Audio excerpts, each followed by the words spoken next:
Welcome to the Chris Leak Studio Podcast, featuring unique stories from the visionaries that built this industry, as well as new and up-and-coming artists.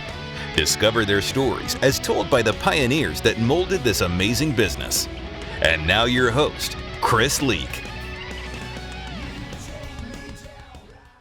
Hey guys, today we're sitting down with Sam Kinsey, a San Antonio legend, to talk about his days when he formed the Teen Canteen, a venue where several bands played, including Christopher Cross, ZZ Top, and even the Teen Fair with the Rolling Stones, and some cool stories about Sam regarding Mick Jagger and other people. I hope you enjoy it. Well, I want to welcome Sam Kinsey to the show.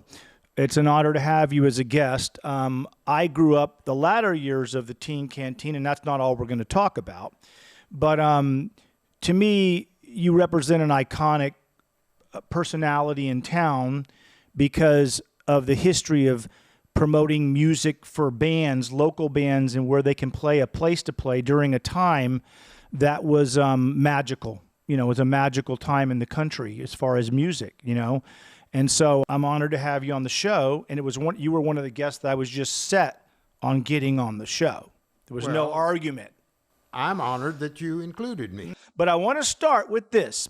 What high school did you graduate from? Central Catholic High School here in San Antonio. Good God. And then did you go to college? St. Mary's University here in San Antonio. Wow. And then after college, what was your interest in, like, how was your evolution to music? How did you start getting into music? Like, what compelled you to get involved so heavily in helping music? I think music has been in my blood ever since high school days. Got it. Because all through my high school years, I was always very active in student council work. Okay. And always ended up on the entertainment committees. Wow. And help plan the music for the different bands, and in those days we call sock hops. Protect the gym floor, wear your socks, don't wear your shoes. And so that just continued with me at St. Mary's University. When I was in a social fraternity, I was always planning the frat parties. So it was in me. People often ask me, and I'll start out right away by telling you, because you might wonder, what is my instrument? What do I play? Right. I play the radio. Okay. Okay, that's the way to go. That's what we need to hear. So how did it turn into opening the Teen Canteen, and in what year did you open the Teen Canteen? I was managing a music store, a record shop, as we called them back then, called Sylvie Music Company. I remember it. You could test records out before you indeed. bought them. We had little phone booth-like booths where you could take your 45s in and play before you bought them. I loved it. There was one in Terrell Plaza. One in Terrell Plaza, one on San Pedro in Northtown Plaza. Wow. And one over by Jefferson High School in the Jefferson Village Shopping Center. Know exactly where it is. And that was close to where I lived, and started working there, and soon was made manager. Wow. As a manager, I got to know most of the customers, and a lot of them were teenagers, naturally. There are two middle schools, back then they were called junior highs, that fed into Jefferson High School. Right. There was the Horace Mann Junior High School, and there was the Longfellow Junior High School. Their PTAs were sponsoring little sock hops on alternate Fridays at the church hall at the Jefferson Methodist Church, which was across the street from Jefferson High School. Yep. And alternate Fridays. One Friday it would be Longfellow, the next Friday it would be Horace Mann, and this went all through the school year. Summer, they would discontinue them because the PTAs were not active in the summer. So a lot of the teenage customers at Sylvie Music said to me, why don't you have sock hops for us during the summer? So I went to the church hall people and did rent it, and started having the dances every week. but I did something a little different from the PTAs. I let the students from both schools attend, and they loved that because they knew each other, but weren't allowed to attend each other's dances because they were exclusively for their student bodies. And that's how the Teen Canteen got started. Wow. When school started back up, the PTAs went back to, this is for our students only, so you cannot have your girlfriend or your boyfriend from the other school come. Right. So the teenagers said, why don't you get your own place and let us come together? So I didn't want to really go into competition with the PTAs, but I did. And I rented a storefront, vacant storefront on Fredericksburg Road in the area that's now called the Deco. Yep, exactly where it is. It was a former Singer sewing machine sales place, which has since been demolished. It's now a parking lot. And it was so successful that I started letting the high schoolers from Jefferson in, and then Edison, and the word got out, and pretty soon students were coming from middle schools and high schools all over the north side, and eventually from all over San Antonio. Damn. But from day one, my prerequisite for attending the Teen Canteen was that they had to be students someplace. Right. I love that. And they had to have student IDs. I love it. Later on, I came to find out that there were some residual effects from that rule. Some students that were thinking of dropping out of high school did not drop out of high school because they knew that if they dropped out of high school, they would no longer be eligible to attend the Teen Canteen. I love it. So that was a side effect that was really beneficial to a lot of these boys and girls that might otherwise been dropouts. And then what year did you, what year was it on Fredericksburg Road in the Deco district? That was from 1962 through 4, I believe. Okay. And I outgrew that little storefront immediately. Yeah. It didn't take long at all that I had more people being dropped off by their parents that couldn't get in than could. Wow.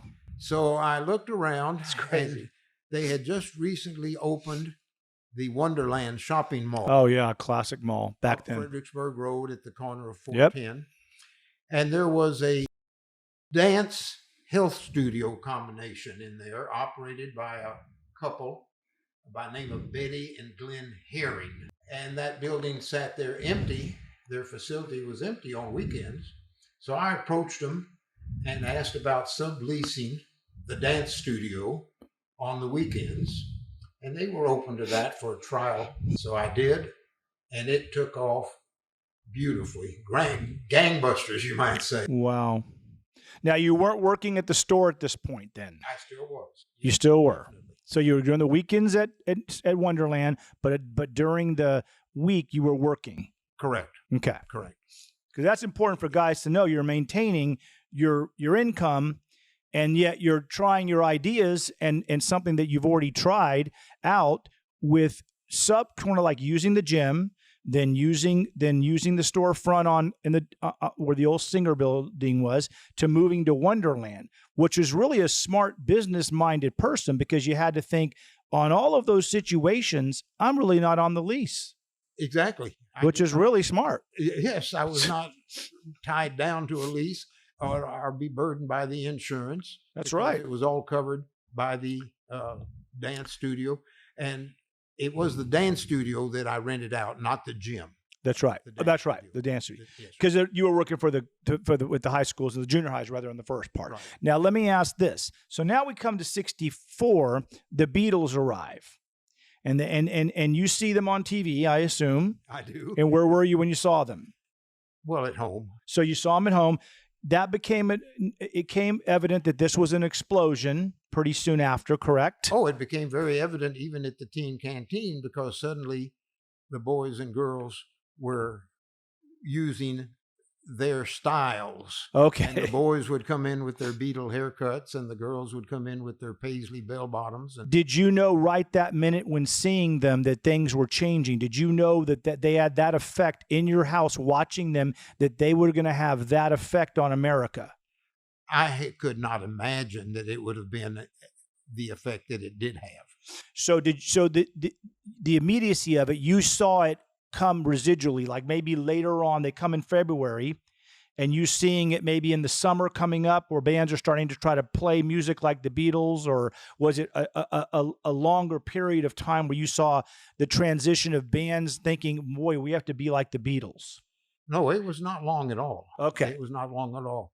But So the bands that were approaching you to play, or that you were hiring, that influence was evident pretty quickly. Yes, sir. Okay. But I do want to point out, for the first few years at the church hall and at the Singer Sewing Machine storefront on Fredericksburg Road,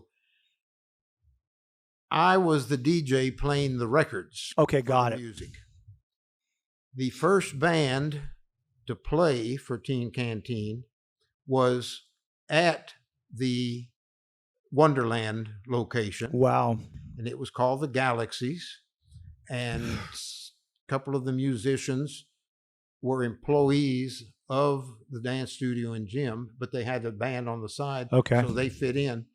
And once they played, bands started coming out of the woodwork. I love it. All these bands that all had the no garage place bands to play, but their garages. Their garages. For their neighbors and friends, suddenly had an opportunity to play for an audience. Absolutely. And a teen audience and people that were hip. Correct. That was greatness.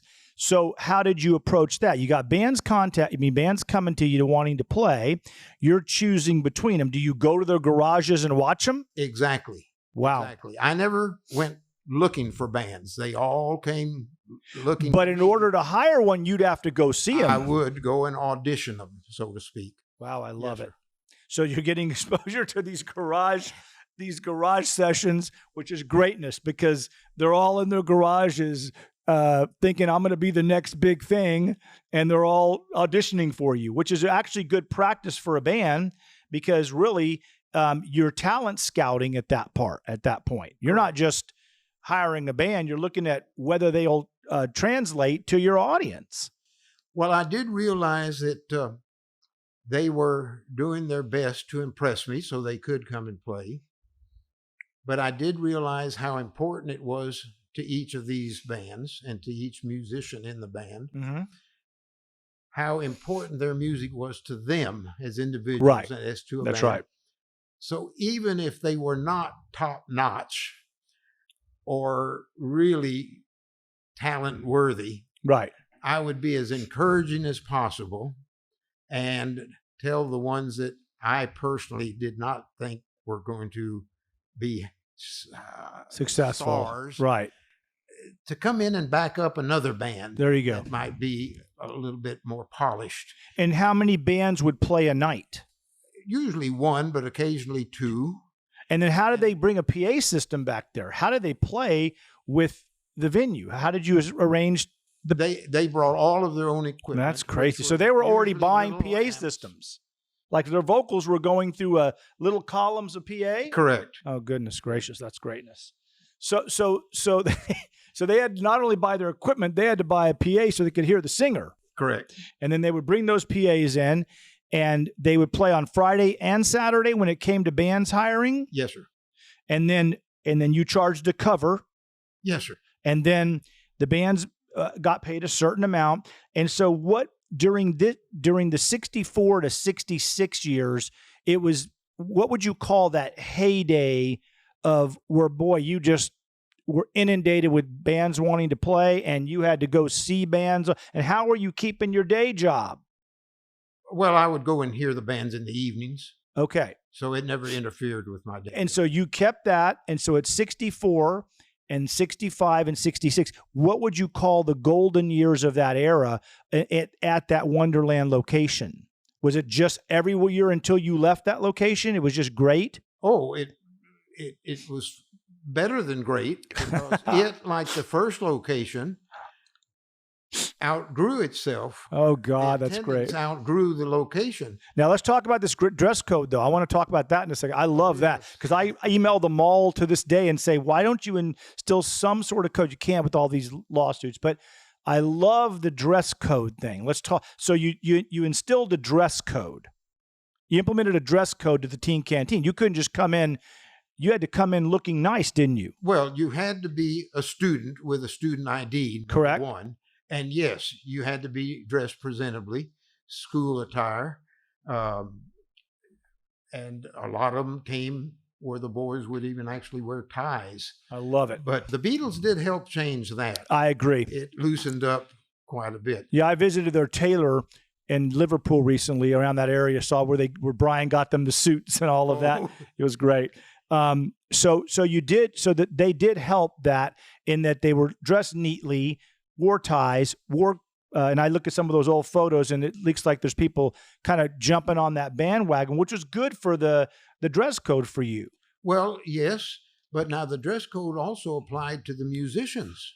Love it. And I was real big on no shoes, no shirt, no service. I love it. So the bands would protest, but they had to wear shoes. I didn't allow sandals. I love it. But then came the Beach Boys. I know. And the surfing music. And we would have surfer dances. We had bands. I'll name the one particular one that was so popular was the Pipelines. Yep, absolutely. And they played nothing but Beach Boy type music. Okay.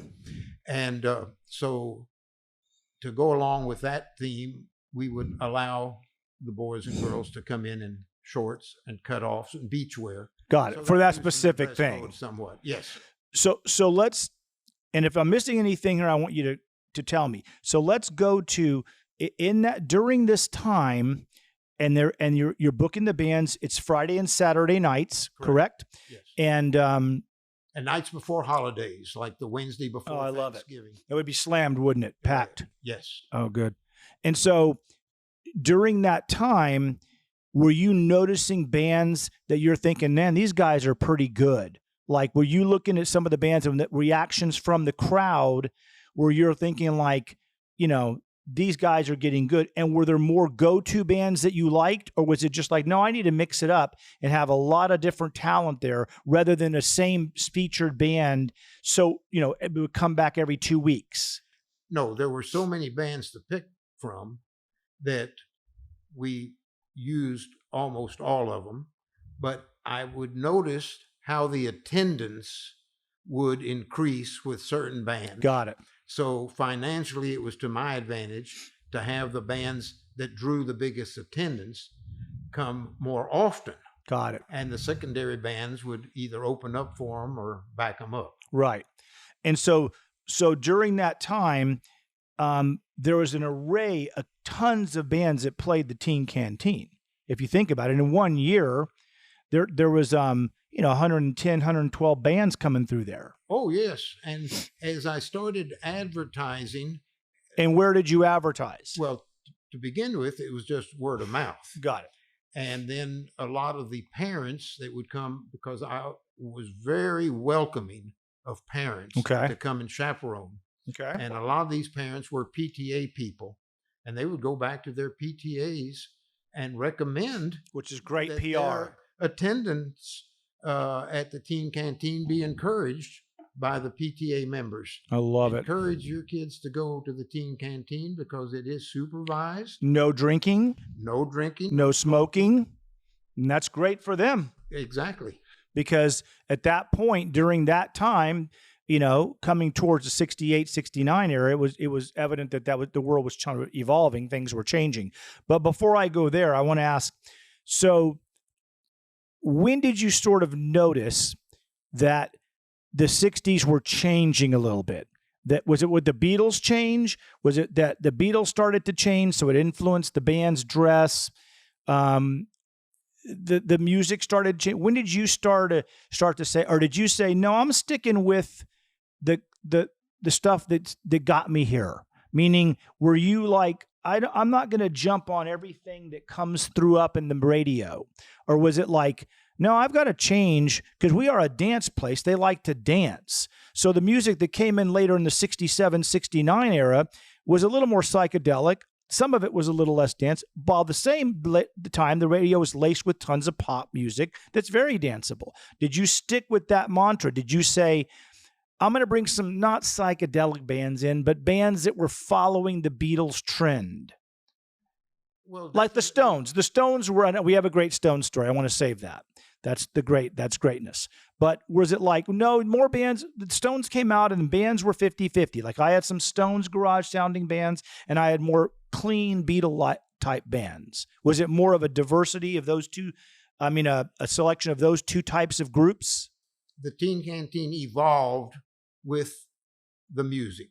Got it. And with the English invasion, yes, so to speak. Right, which is everything. So did the Teen Canteen change.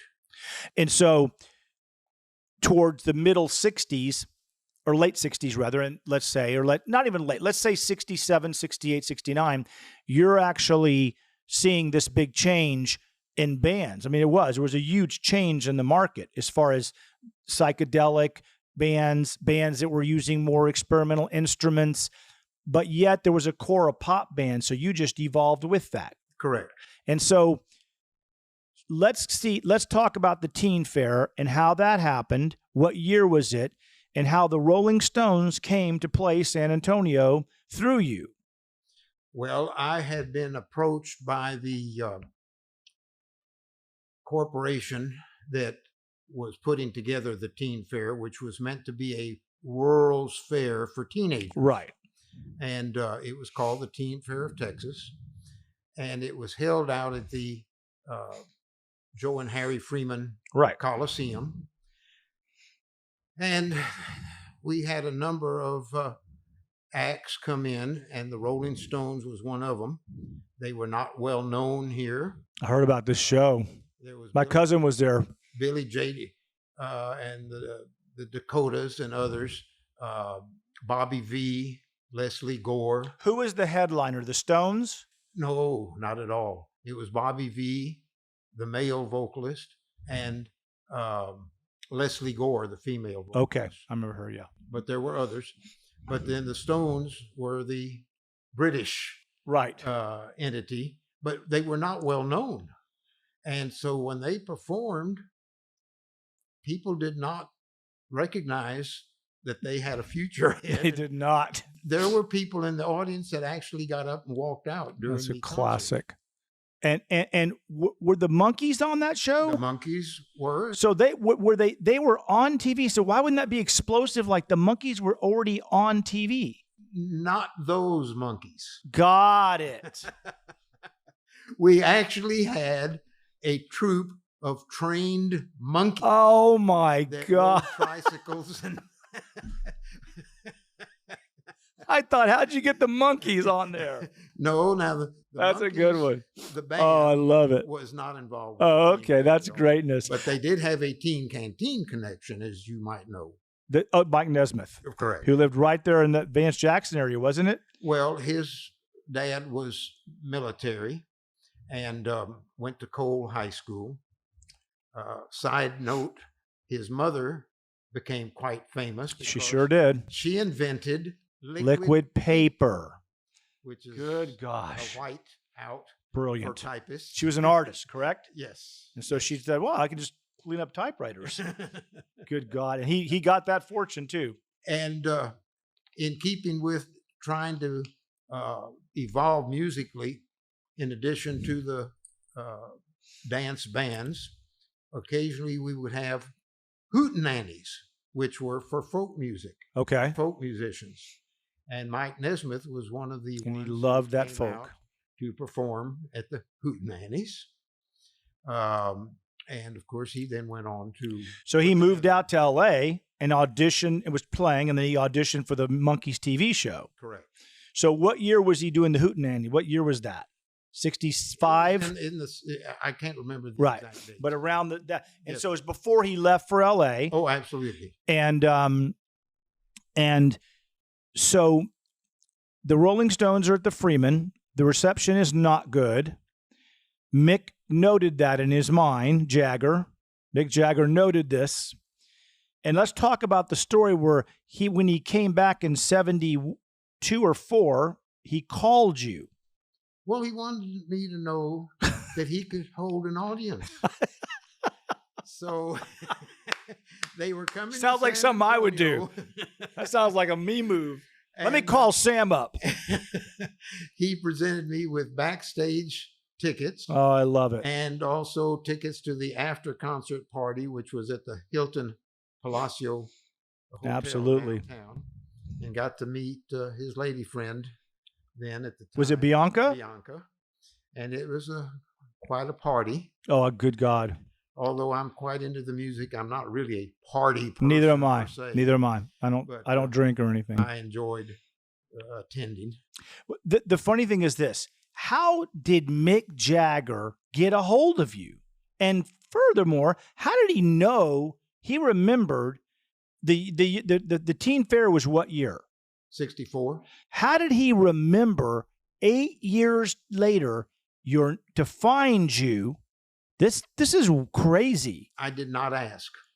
That is just that shows gone through my mind, because certainly he didn't memorize my telephone number. It is unbelievable. He had to get his guys on it and say, and he had to I don't even know that he knew my name at the time. He had to have. He had to have known your name because he's a sharp guy. He's a sharp businessman. He's the one that started shirt merchandising different than the other bands. He's always been as smart as hell, acts dumb as hell, but he's smart as hell. And he acts like he's just, oh, yeah, but he's not. And he had to have remembered you. It stuck in his brain, and he had to have remembered you, got your number. He didn't just say, I'm going to call that guy. He thought that was thought out. And I'm going to invite him to the show. And that's an amazing story. And for him to call you and to say, I want you to see I can draw an audience. Well, because we, during the teen fair itself, had no personal interaction to speak of, that he would have made a note of my phone number or anything. I know. So, he had to dig down deep. Yes, he did. He had to dig down to his people and say, by that time he had money out the wazoo and said, I want to find him. Well, this is 2024, and I still have the same phone number I had back then. Exactly. So easy to find. I'm easy to find. All through the years, I never had a restricted phone number like most of the neither do DJs. I. Neither do I. And so you go down there, you see him play. That's an awesome experience. So, and that's just a great story. And it kind of sits with Mick. Mick's got those particular, and I think an artist does think that they go play an event and it's not received well. And I've heard this happen to him in Magic Mountain or some other place in LA during 66 or 60, meaning this stuck with him. This city, that event stuck with him. So when the promoter books him into San Antonio, that nightmare comes back to him. It flashback. And he's like, no, I'm going to show these people. But that's funny that he sought you out. That's really special. And that's a special story, and one that I think everyone would like to hear and like to have happen to them. They would all love for Jagger to call them and say, I want you to come to my show. Now, let me ask you this, because that is something that doesn't, I don't think Jagger calls a lot of people to come to his show to prove something. That's not an event that happens commonly. I bet he's never done it after that because to him, probably never had the occasion to. Absolutely. And then he remembered. So that was an interesting thing. Now, back then, were bands that came to the Teen Canteen making their own records and handing them to Some were, but not the majority. Not the majority. And then with the ones that did they give it to you and say, can you get to DJs? Can you let them play it? Were they trying to hustle their music to you? Not through me, no, sir. Okay, got it. They went directly to the station, KNO, KCSA, TCSA, all of those. Now, we're up to 69 and you book, and I'm going to talk a little more about those old days, but you book, is it ZZ Top then? Or how did you hear about them? Or did you? Before we get to that, I'd like to go back to the Hootenanny time. Tell me. We would have, at the Hootenannies, we would have a lot of university and college students come. Okay. More so than high schoolers and middle schoolers. And the word got out because I was advertising on KONO radio about the Hootenannies, and there was an airman at Lackland Air Force Base who came to attend and later performed at some of the Hootenannies, who I want to mention because this is a feather in the Teen Canteen's cap, so to speak. He went on to finish his Air Force career, whatever length that was, but continued with his music. He was a musician and composer and producer, and he is probably known to more people than most of the musicians are known to people. Wow. His name is on the television screen probably every day of the week. He composed the theme song for the television series Law and Order. Oh, wow. So if you watch any Law and Order from today back 40 years or whatever, Right, exactly. you will see music by Mike Post. Oh, wow. Well, he performed at Teen Canteen, and he connected with one of the local bands whose parents were at Lackland as airmen. And that was a band called The Outcast. Yeah, I've heard all about them. And so he hooked up with them and helped them put together some of their recordings. Okay. When you mentioned recordings, it brought back Mike Post. And he did that for them. Sir. Yes. And then back then, there weren't a lot of recording studios, were there? No. Exactly. So if you had to record back there in San Antonio, Texas, you were so limited. Yes, you went on Hildebrand Avenue to one, and I don't remember I know. the other one. I know there's like one. It's amazing. That was crazy. They were cornering the market. But we advertising on the radio, the word got out not just to the San Antonio teenagers, but all over South Texas. Okay.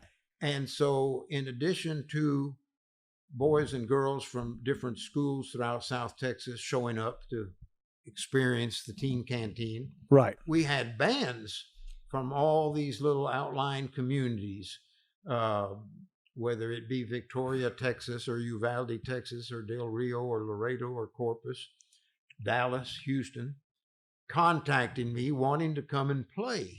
Wow. And although I knew they would have no following to bring in to enhance the attendance, I thought it would be good to have out-of-town bands, and we would advertise, Neil Ford and the Fanatics are coming from Houston, Texas. So you'd mention that they're from out of town. Correct. Okay. And they're one of the top bands in Houston.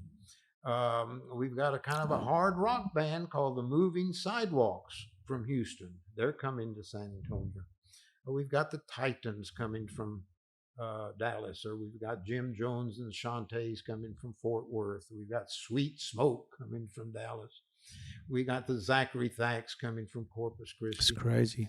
And the Moving Sidewalks, being from Houston and playing hard rock for the most part, were definitely a cover band, and they were doing real good playing high school proms and wedding receptions and all. But the musicians themselves were composing their own material. Okay. But they did not want to ruin their reputation as a cover band by playing their own material if it were to flop. Oh. So they decided they would come up with a different name for their own material. And that was ZZ Top. I love it.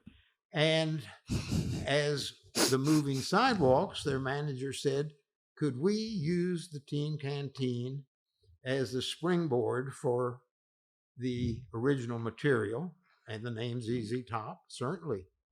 Well, they came and they performed as ZZ Top, but everyone knew that they were formerly the Moving Sidewalks. And it was the same. It was the same guys Yes, in the sir. band. Yes, sir. There was a 3-piece. Yes, sir. Okay. Or four 4. at the time. Okay. And naturally, as you know, it went well. It went well. It was not long before the Moving Sidewalks were history. And ZZ Top was born. Correct. And then question. Now they come in. They play as ZZ Top. Correct. Okay. So what is the reaction to them by the kids? Like they start playing their own music. Oh, they were fascinated by it. It was very well accepted. Nobody got up and left.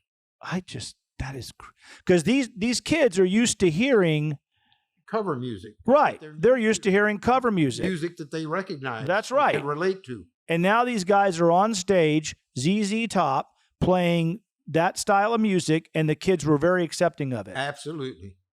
That's interesting. Yes.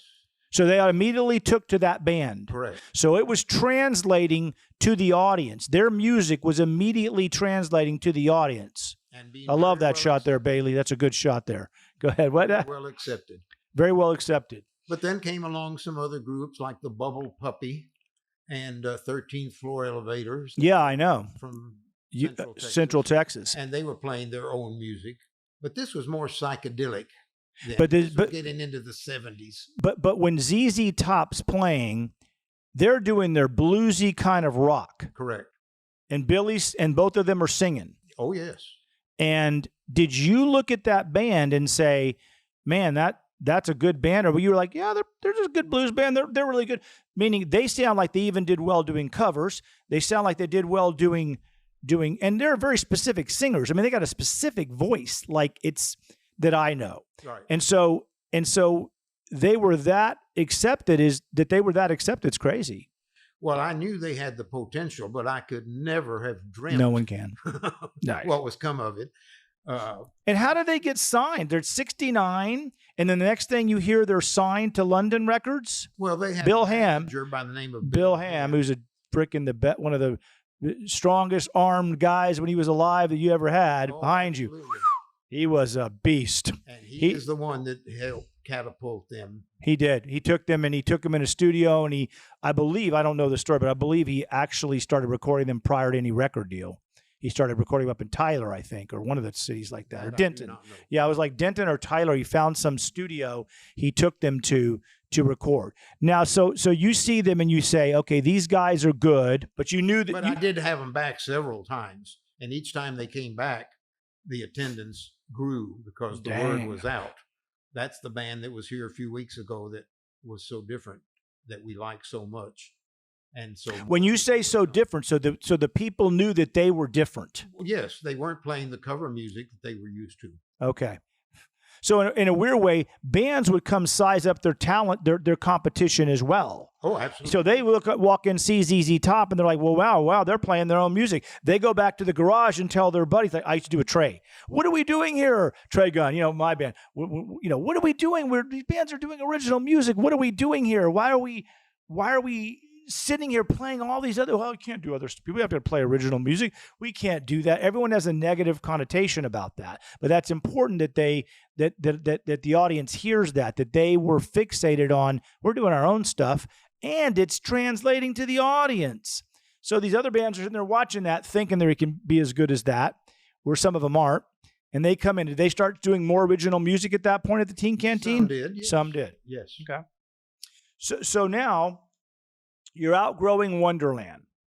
You're obviously outgrowing Wonderland, and it's... Well, it had gotten to the point, as I mentioned earlier in our conversation, that like the previous locations, we would have more people show up. Right. That could be admitted because the building would hold just X number of people. Right. Well, most of these boys and girls were middle school and high school students whose parents were dropping them off. Okay. With the intention of coming back at 10, 11, 12 okay. to pick them up. They couldn't get in, so they're hanging around the mall. And this became a security issue. Yeah, exactly. Especially back then. Although our people were very well behaved, and I will say that in the almost 20 years that the Teen Canteen operated, we never had a serious disciplinary incident. Wow. So let's go to you go to the third location. Well, there were a number. I hopped around scouting for I heard locations. That. Yeah, I heard that. Party houses, country clubs. Right. And finally decided that the solution was to build my own building. And to get a young man in his 20s a loan of many thousands of dollars to build a teen club didn't sound very appealing to most banking Right. That's correct. institutions. That's correct. So I had some financial advisors put their heads together, and one of their recommendations was get some letters of recommendation from parents, school officials, people that banking people might take a listen to. So I put out the word to the teenagers, have your parents write me letters commenting on Right. what they think of what we're doing. Right. And I can present these to the financial community and see if that'll help. And it worked. And it did. And I have some of the letters with me. If And we're you gonna want to hear some excerpts. But well, I want to show some of the letters, and maybe what we'll do is we'll address that in a second. But I do want to say, so you got the loan to build the building. Yes, sir. And where did you build it? In the boondocks at the time, Which was out by Nakoma. behind the international airport. That's right. On Bidders Road. That's where it was. Across the street from the Northeast Stadium, from Blossom Athletics, which has football games on the weekend. Right. And what year did you build that? 1968. Okay. So you built, how many square feet was that? I It was huge. cannot tell you. I know it was big. A couple of I played that when it was another club. So I was just going to tell you, we had some absolutely fantastic bands come out there, and one of them I want to mention was called The Regent. Oh yeah, that's right. You That was may have us. heard of them. I know, it's my band in Yes, high it school. is. We were out there playing that, and so you opened the new location, which you stayed at until you stopped it in '77. Was it? It was. At that time, there were a couple of factors that entered into the demise of the teen canteen, so to speak. Texas dropped the drinking age to 18. Correct. So the university and high school seniors, the university students, and the older high school students sort of drifted away. Yeah, they wanted did. to go where there was liquor. They did. Pretty soon I found that I was working primarily with middle school children again, and attendance sort of cratered. The other thing was that disco Was getting big. was getting big. And Yep. It was a different style of music, and the mirror balls and That's right. their disco apparel and all did not fit in with the rock That's correct. that we had. And luckily, someone came along that was interested in the property.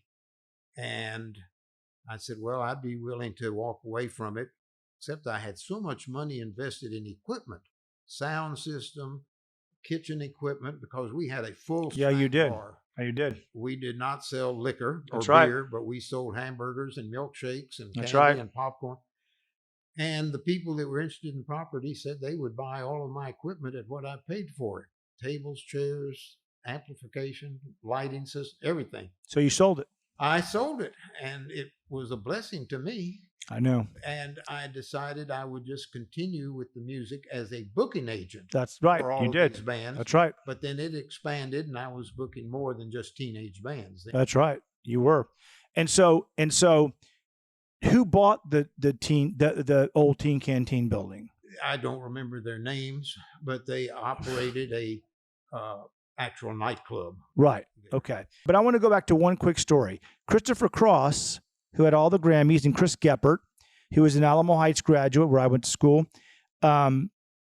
How did he what was his involvement? He had a band called Flash, correct? Well, he had a number of bands. He started playing at Teen Canteen, if I remember right, when he was at Alamo Heights Middle School or junior high. So he was already serious about this. Oh, yes, yes. And I had heard a story. He left high school his senior year and didn't graduate from somebody that knew him, but everyone else says, no, he went back and graduated, but he was playing so much. But back to the junior high, Chris Cross, he was already serious about playing in bands. And was he fronting the band and singing? He was. He was. And did he sound light like that, or was he a little heavier, singing all these other people? So he played my senior party. Oh, Yeah, but anyway, but what was he like? You know, when those younger bands? well, like ZZ Top evolved from Moving Sidewalks. Christopher Cross evolved from the cover music that he played in all the other bands that he had before. Flash being the one that I can remember the most of.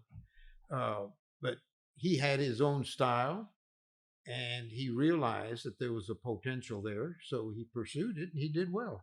And then when he played the Teen Canteen, was he playing mostly other people's stuff? Oh, absolutely, yes. And his style then was like Bachman Turner Overdrive or bands like that, or was it like pop music, or was it like just what was hot then at the time? Correct.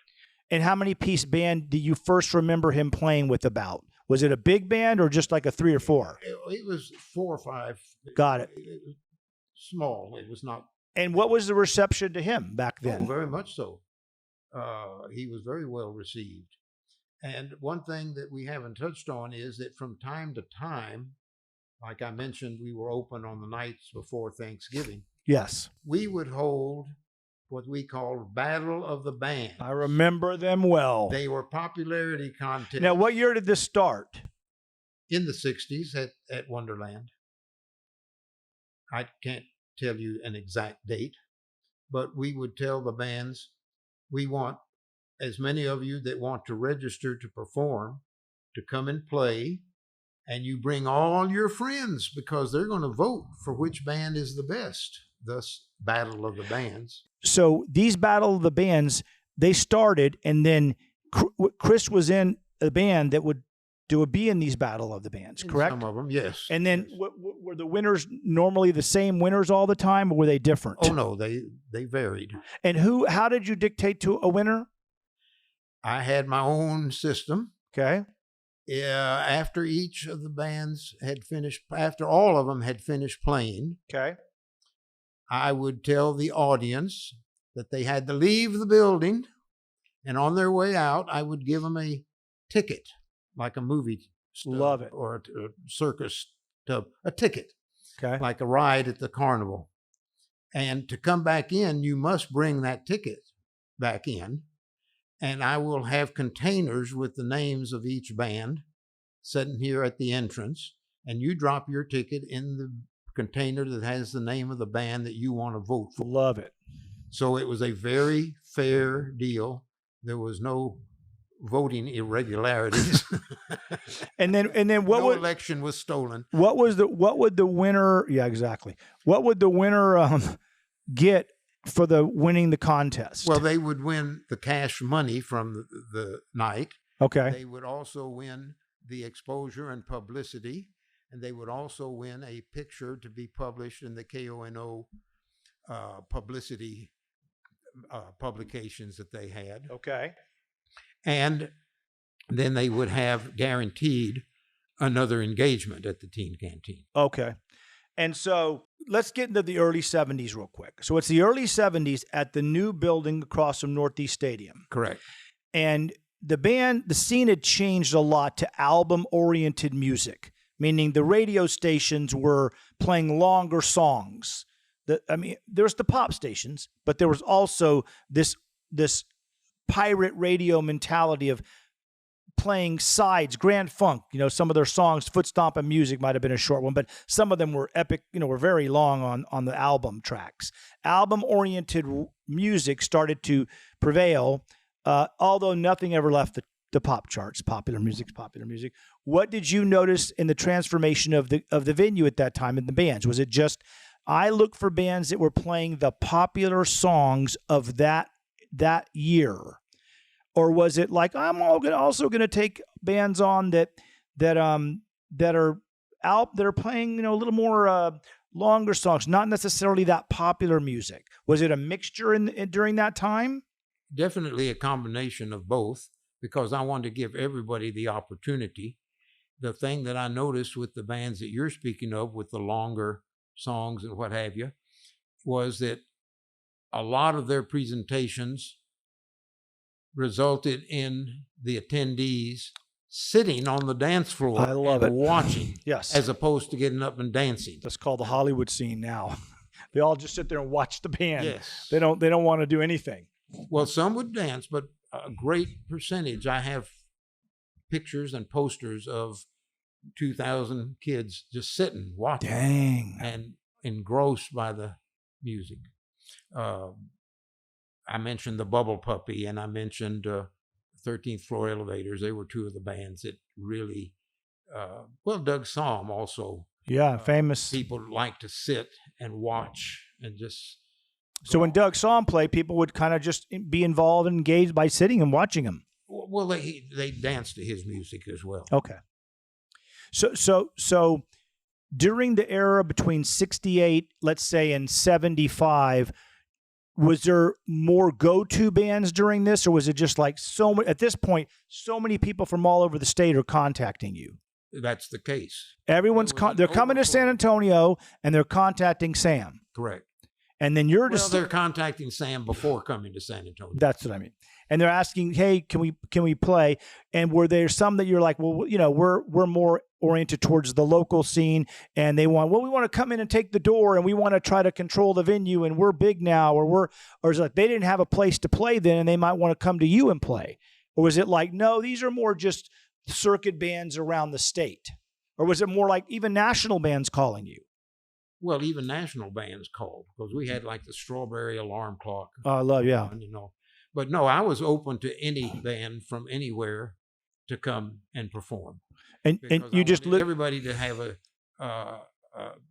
shot at it, and I wanted our local teenagers to have the opportunity to hear talent from other areas. Okay. And so during that time, what stood out to you? Let's say you're in the new venue, you build the building. What stood out to you during that time in music? What were you seeing in your own eye, through your own eyes, that was changing in this local market? Like, what did you see? Less dance bands, more concept bands, more diversity in what the bands were doing, because there was such an array of David Bowie coming in and all these people getting Hendrix, and Doors, and then you get into the early 70s, Grand Funk. And you have all these bands that are a little bit more edgy, some a little more bluesy, ZZ Top. And did you stick to? Did you in your mind think, man, these people are more here to see bands perform now than they are to have? You had to change, correct? You had to go with the times. As I did the almost 20 years, I evolved with the times. Right. And as I mentioned earlier, the English invasion, I saw this era that you're speaking of in the mid-70s as the psychedelic invasion. Okay. Because there was a great deal of that type of music. And that was also the audience coming, right, to the show? Oh, very much so. Wow. And then what year did you quit working at the store? Around? I cannot remember. But were you working at the store when you had the new venue? I was not. Got it. I was not. So it was in the late 60s. Okay. Mid 60s. I don't think I was working at the store anymore when we opened the new venue in 64. Wow. Excuse me. 68. 68. I was definitely not at Sylvie's then. You were not at Sylvie's then. No. And what year do you remember what year Sylvie's decided to close? Was it in 69, 70? No, they were open for some while later.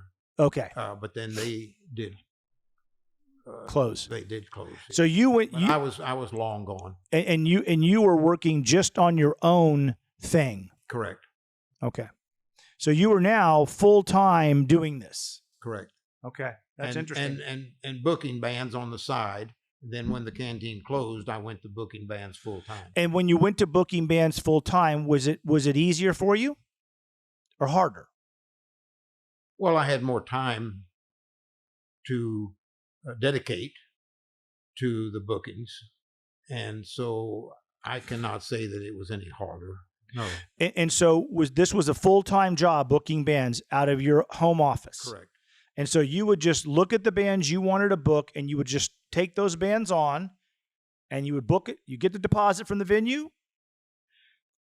I did not book venues as much as I did private functions. I love it. High schools all over South and Central and South Texas Dang. call me for their proms and school dances. And what was your commission? 20%. And so you took 20, Right. and then would you get your 20% up front? That was their deposit. That's correct. That's how I did it when I was booking. And so you got your 20% up front. The bands would collect the deposit. I mean, the balance rather. And any notable, fun, interesting bookings during that time frame of like getting out? You're done with the teen canteen. Now I'm just booking. What's a good story from that era? Meaning when that during that no big highlights, because I was booking school dances, fraternity parties, wedding receptions, conventions that came through San Antonio. But what a great business you had built. My reputation preceded me, and so schools would call me, and fraternities would call me, and sororities would call me, and then from their fraternity and sorority experiences, as they grow a little older, the future brides and grooms would call me for their wedding receptions. Wow. So it just continued evolving. And during this time, what year did you say, I've had enough, I'm tired of booking? 2012. That late? Exactly. And why did you just, what made you say, I'm done with this? Well, every Friday and Saturday night, I would have 15, 20, 30 acts. Dang. And I would have to contact each one on Thursday or Friday to go over all the little details. You're not allowed to bring your wife or your date with you on this because it's a private party. It is a school dance, so you cannot smoke while you're performing. It is a wedding reception, and it's going to be held inside. And if you're a mariachi group, you're not allowed to wear your hats. Wow. Boy, that's a detail. And so having to contact 20 or 30 acts per weekend was getting time consuming and burdensome. And so I decided I needed a rest. And I stopped in 2012. And so cold turkey. Cold turkey. And when you stopped cold turkey, so how did you feel? I'm 2012, I'm not working anymore. I had more time to develop my volunteer jobs, more time to oversee my rental homes. And so you'd acquire property during this time? Correct. You started having the teen canteen. I had no pension plan. That's correct. So I got rental I love houses. this for people, because musicians and people in the music business need to hear this, because I did too. The first thing I bought when I got a big check in Hollywood, and the first thing I did was I paid off the house that I'm living in. I bought that house and a condo. I was in Hollywood. I get a large check, and I was going to go buy a recording board. And I got on the plane, and I flew down to where I'm from, and I saw a house in 78209, and I turned the corner, and I called Chip, and I said, go in there and offer on that house. He says, what are you talking about? You don't live here. And I'm like, but I might someday, and I'll rent it until then. Then I went to my uncle, Anthony Nicholas, and I bought a condo he had. With the second, we had sold our tour bus. Ooh. And I took the money from that, and I bought my second property. And so from there, I just kept, I'm not a mass property owner, but we own several properties. And I said the smartest thing I ever did was with that first check, was I got on that plane and I arrived here and I thought, do I invest this in something music or something real estate? And it was real estate. And I said, and I paid cash for that house. I took that check and I paid cash for that house. And with the balance and the bus money, I paid cash for a condo. And Julie said, why are you going to buy a condo in case we want to rent the house and just live in a condo? Well, we don't want to. Well, either way. And then from there, so you started acquiring rental properties. Well, as I said, I certainly did not have a pension plan, but I did want to have an income. So, and this is good advice for people. Yes, you have to think ahead. Especially musical people. And they may only have one hit. Correct. And buy your house at least, so you ain't paying no rent. Have a roof over your head. Have a roof over your head. I told Julie, roof over our head. Any way we go, we got a roof over our head. So that's the smarter of the investments. And then those houses that you got back then, and did you keep them? You still have them? I still have them. And then I just have several. I'm not a large. No, me too. Neither am I. Neither am I. And did you start looking around your area when you started buying these? All of my homes are around my house. They're all within driving distance. I love it. Walking distance, actually. It just shows you have a smart business acumen, and that goes to down through your whole history. That not only were you influenced by music, not only were you doing these things for the love of it, but that you had the sensibility to sublet. Brilliant, by the way. It's brilliance. It's called the acumen to do that. Then when you start to get, you build a building like I did here, got out of one that we were renting, spending like $600,000 in rent, and finally said, this is dumb. We had the label over there. I'm going to build my own. Then that property increases in value. Then you go acquire rent houses as your pension. Correct. Brilliant. You can't describe it any other way. And you could describe your colorful career as a lot of things, but your business career, it was coordinated with the income. If you're making money, you're like, what am I going to do with it? And I was talking to the waiter today, and Mike said, I'm going to start buying real estate. Mike's the smartest thing you can do. Now, the youth today is in trouble because of and I know I'm getting off to something else, but the increase in I told my son, the hardest thing your generation is going to do, and my producers, is buy a house, a single home. And their response is, it's your fault. My generation's, it's my fault. It's our fault. Uh-huh. No, right? And so I'm like, I don't know how that is, but maybe they're right. But my point is, that's just a very, very good piece of advice for people. I'm glad we have that story to say, because and even though people look at this, well, Chris, why do you care about that in Sam's history? You don't know how many people in Los Angeles walked in my studio, and I'm sitting there working on a record, whether I owned the studio at the time in Hollywood, fortunate enough to go from an artist to owning one out there, and they would have a platinum record, 3 million sales, and I'd say, Steve, so, hey, man, would you get a house? Well, no, I've got an apartment here. Well, what are you doing? Well, I've only made like $400,000 or $500,000. Well, go buy a house. Is the apartment a condo? Yeah. Well, go pay it off. Go pay that off. So, and they wouldn't. And then you'd see them 2 years later, and they're down on their luck at the Guitar Center. I'd walk into Hollywood. I'd say, so how's it going? It's not going good. The label dropped us. I had to move out of my place, which he was renting anyway. And my advice to them was the same. Well, you should buy when you get that. The first thing you should own is not a car, but a house. So it's good advice for musicians that are maybe listening to this, and musical people that think, and that a wise man like you did that. Well, and I always like to focus in this podcast on the business minded side, because the youth of America has to be diverse in their thinking now. So they can't just be like, I made a hit on Spotify and I'm going to have 20 more, because you're mentioning bands that ZZ Top and the Stones, of course, but there's a ton of bands that played the Teen Canteen that they were going to be huge. Right. They didn't have to work. They're going to continue to do music, right? Correct. And you went in all those garages, and better.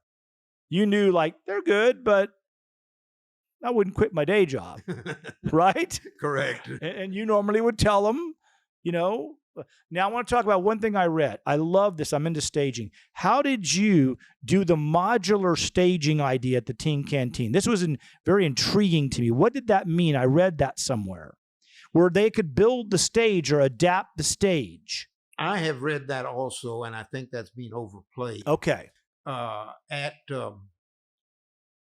Wonderland, particularly, there was no stage. It was just a huge ballroom. Got it. And so the bands would set up in different areas, and then some of them would bring in their own risers, so they would be a little bit higher than the dance floor. At the Teen Canteen building out at Blossom on Bitters Road, I had one huge stage. I played that, yeah.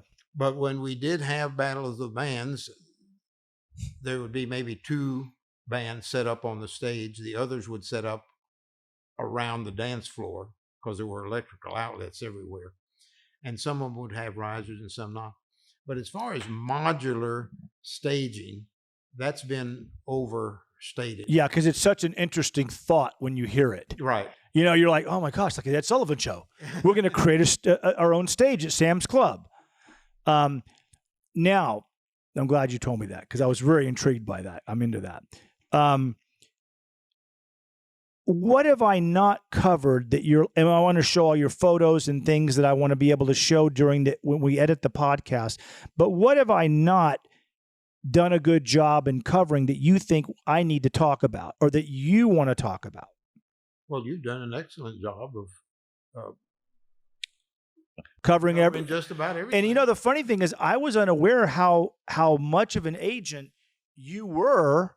And for so long, that longevity of being a booking agent that you had goes from that foundation and trust that you created with those people, right? I mean, these people, like, I'm going to call Sam for an event.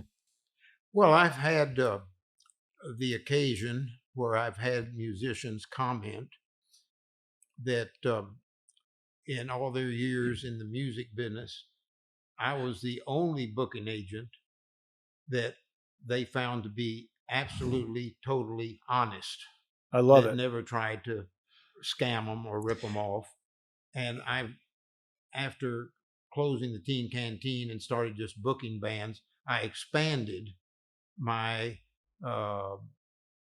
variety of musicians. As I mentioned, mariachis. Right, but exactly. I would have bagpipers. I would have conjuntos. Right. I would have country and western bands, different styles of music, orchestras, individual musicians such as harpists for weddings and pianists and the like. But I had an elderly gentleman who had been a musician for 60 or more years and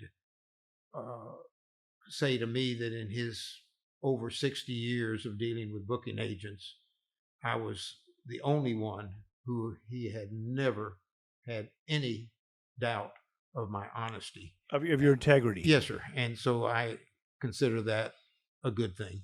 And that is a good thing.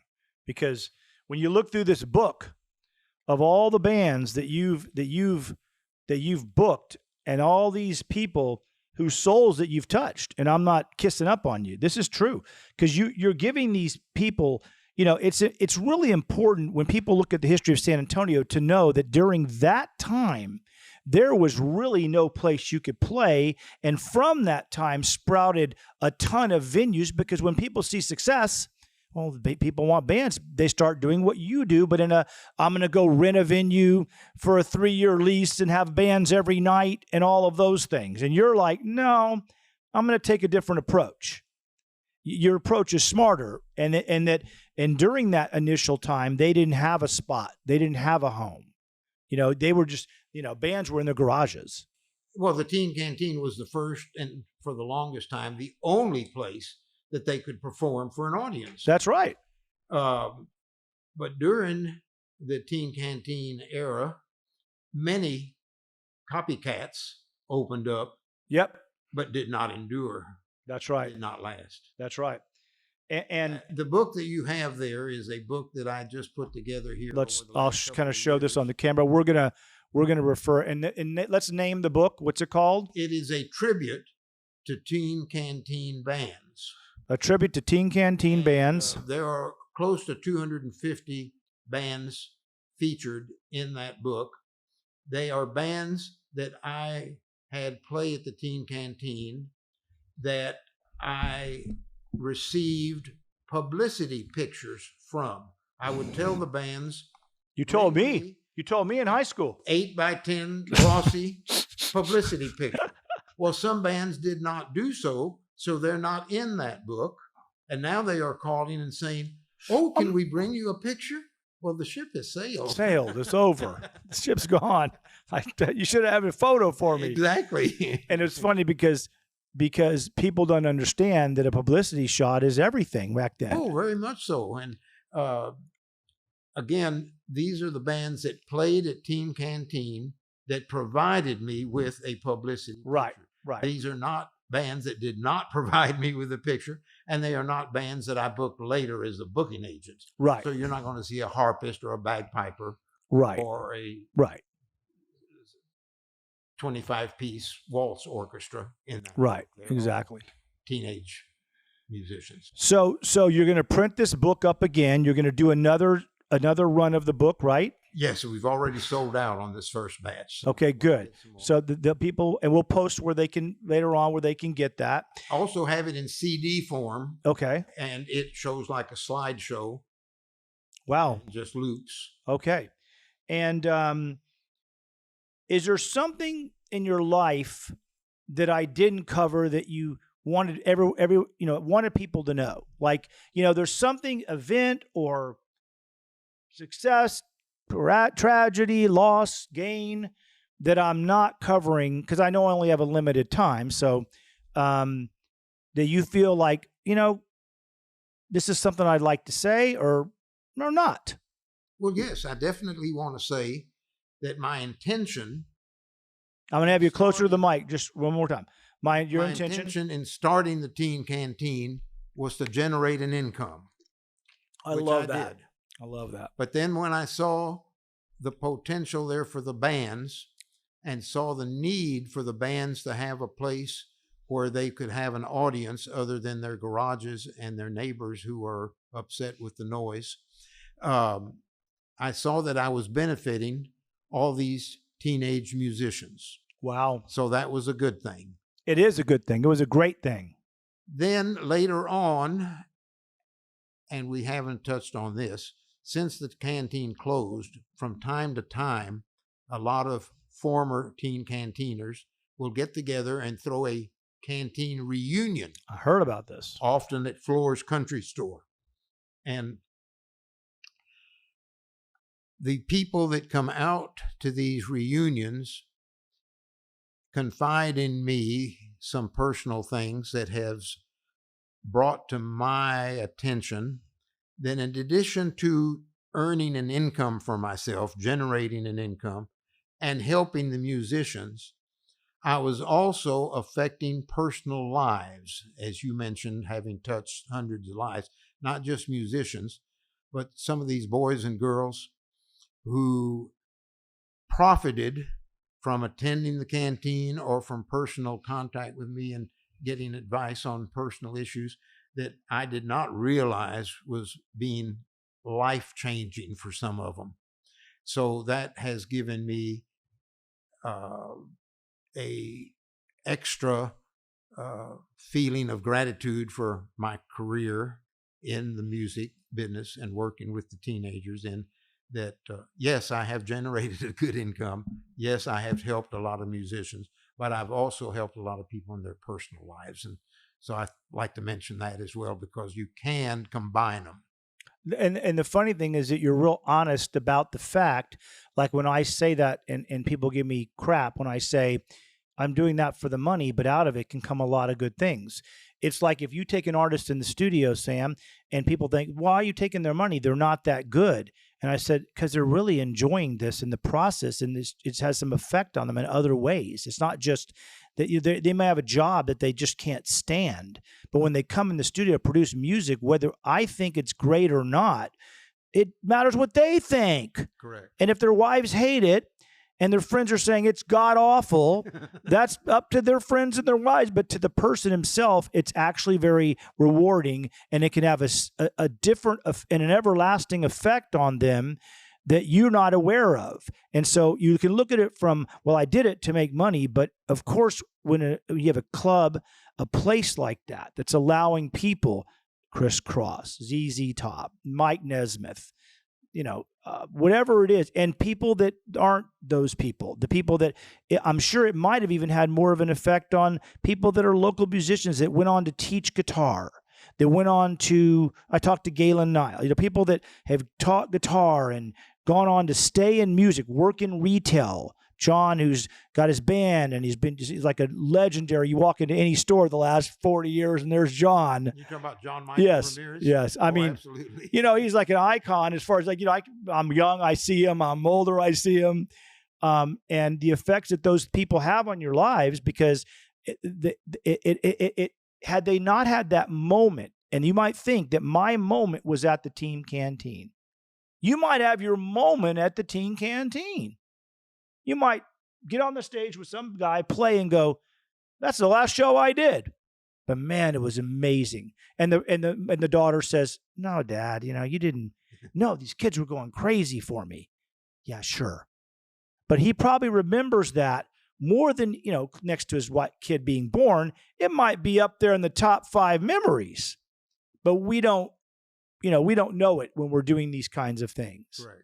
When you're doing this, you're doing it out of like, it's a good idea. It's going to, but what it can have an effect on is deep rooted thought, memories. Very morale boosting to a lot of people. Yes. Especially when you have an audience that was so receptive. They, this live venue, and they're like, any band, some of these bands probably got up and thought they were rock stars. These kids are going crazy dancing. Like, wow, it was incredible. But they're just there having a good time. Right. And others they were mesmerized with. Like when you tell the story of ZZ Top, it's great because there you're talking in my language. You're saying they were conveying to the audience. You saw that immediacy of them playing that you said the audience just grabbed onto them. Mesmerized. I love it. In those cases, you kind of know, okay, that's a little different. These guys might not need day jobs. But again, you can't tell the scope of how big they'll be. No one can. You see the Stones opening up in '64, and you're like, I don't know if these guys are going to be, I sound like a garage band a little bit. And they go on to be, they're like the survivors of the world. They're going to outlast everything. So it's been an honor to have you on. Well, there is one thing that I want to mention to you in reference to the effect on my life. After I closed the Canteen in '77, I started doing some traveling because I hadn't had a good vacation in 20 years. So I started doing some traveling, and I was going to Europe 3-4 times a year. And in November of 1979, which was 2 years after the Canteen closed, I'm in Venice, Italy, in a big open square in front of the cathedral. You see it on television with 5 million pigeons. And when it floods, you see it flooded, but with risers for people to walk. I'm walking through that plaza or piazza, as they call it in Italy, and I start hearing music, and it's coming towards me, and I focus on it, and it's 4 teenage boys going home from school with a boom box, 3-4 feet wide, playing Sailing by Christopher Cross. Oh my God, that's great. And so there I am in Venice, Italy, hearing a song from someone who got their start at the team canteen. That's memorable for me. And so many people are so responsive to that when I mention the teen canteen. I mean, you got to light up a fire when you say that name. So, because it has a smile on people's face. It isn't like, oh yeah, that club. Oh yeah, it's like they smile. Right. You know what I mean? It isn't kind of like I saw a concert. Yeah, 1,000 came through. It was a time in San Antonio's music history that was an important need for the community. You know what I mean? You filled a gap that was long and wide because it gave so many people the ability to play live, get a response, get people to hear them, and help with their lives. What do I really want to do this? You could play the teen canteen and decide this isn't for me. After 5 gigs, you could be like, loading gear and traveling around. Chris Cross told you this was for me. Mike Nesmith moved to LA. That takes some guts. ZZ Top just stuck it all on the line. So it's not about just those bands, though. It's about all the bands in this book that sustained it, the Teen Canteen. They helped it as well, right? They all contributed tremendously. Well, they not only contributed, they were actually the main reason for the success of the venue. was the musicians. And this is why I wanted to have this tribute to the musicians in the form of a book and in the form of a CD. And again, there'll be another issue of this coming out, of this book, Teen Canteen Student Center, a tribute to the Teen Canteen bands. Let me say that again, a tribute to the Teen Canteen bands. And we'll put some information on that. And I thank you very much for coming. Thank you for having me. No. This has been a treat. Oh, good. Fun. I'm glad. I hope you enjoyed it because we were hoping that you would. I did indeed. And then we'll let you know when everything comes out and the promotion starts and all of that. But as you promised, I'll get a couple of copies. Yes, you will. Because I want to share with you. Yes, you do. Yes. You've no problem. We're not possessive over any of this. Very good. Okay, we're not like that. We're just like doing this because we want to share these stories and let people in on the history of the city and your history as a part of that. And so it should be noted, and that's why I wanted to do this series. It wasn't just I wasn't doing this for me. You know, my son's like, you're just going to do, this is nothing to, this is like, I want, I was talking to this guy that wants to come on the show, and I keep wanting him to come on. And I said, I'm just, you're the easiest person I've talked to on the show to get him on. Everybody else has 1,000 questions for me. I got to say this about Sam. They have 1,000 questions like, is my filming? Am I doing this? And I'm like, it's not that big a deal. You sit at the desk and we talk. I don't need to act like some booking agent for William Morris. Do you want to come share your history or not? Not that big of a deal. And they're just like, they're so like, well, I don't know. And I'm like, and I said, just think your kids get to hear their kids and people that don't know, like, dad did concerts. Oh yeah, dad did this. Mom did this. You get to hear the history of this. So you are the easiest person I've talked to. Well, I'm not easily intimidated, and I should be because of who you are. No. I still felt very relaxed and at ease. And no, yeah, and I like the fact that you just like me, just pull the trigger. If you ask me, you and I are a lot like this, and I love it. If you ask me, I said this to these guys that I call, Chris, want to have you on to talk about yourself a little bit? The first guy in line. I'm like, oh, about my situation, what I've done, because your family never really hears it. Oh yeah, dad played music. Oh yeah, sure you were. Sure you did that. So well, now we can prove it. There we go. We can prove it. No, he knows that. He does that.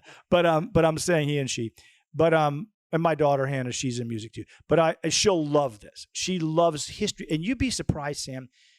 I have the youngest girls and guys come through here that are so interested in these kinds of stories. People say, yeah, it's for the people of our industry, our age, our generation. Wrong. It's for both. I have people that will listen to this podcast, kids, and yeah, wow, that's the neatest thing. And I'll even say, hey, Marissa, did you hear that? Oh, I heard that, Sam. You and Sam, I didn't know that team. I mean, they take it to, those are the generations that take this to the different people. So that's why I also wanted to do this, because we have so many young people here. And we have a guy like Jack, one of our kids that produces his music here. He's like asking me all these questions when I tell him I'm going to interview you. You don't even know what I'm talking about. I'm interested, though. What did he do?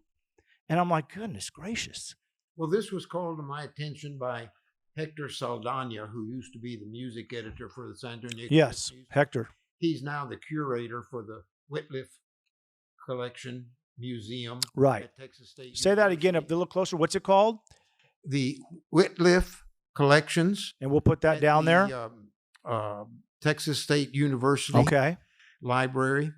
And they contacted me several years ago and wanted to get my permission to collect all of my archives and digitalize them and have it be part of the Whitliff collection there for future generations to look back on. And I agreed, and I was happy to do that. Come to find out, I'm in there with Willie Nelson and others. So the Teen Canteen. Oh, heck will live on in history. No, that's why you're talking to a museum piece here. I am, and that's what I'm trying to get on here. So when I talk to other sort of museum pieces, we'll call them for sake of better words, I'm like, get your butt on here. Yes. Let's go. What are you talking about? You can walk around and get hit by a car tomorrow. This is true. Yeah. So thank you very much for having me. God bless you. It's been a treat. God bless you. Thank you.